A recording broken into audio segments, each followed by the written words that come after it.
কার্যক্রম চলমান।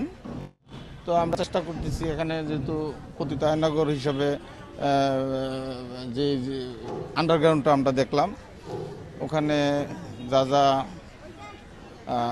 আলামত হিসাবে আমরা আমাদের কাজটা তো আলামত কালেকশন করা, আলামত কালেকশন করতেছি। আরও চেষ্টা করতেছি এই বিল্ডিংয়ে এবং ওই বিল্ডিংয়ে এবং আন্ডার পাসে আমরা যেটুকু সম্ভব চেষ্টা করতেছি।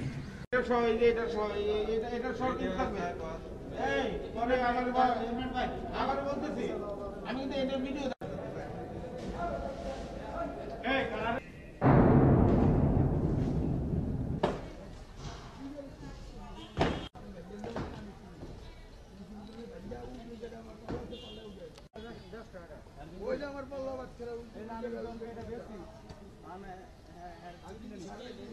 আরেকটা আমি আরেকটা বলতেছি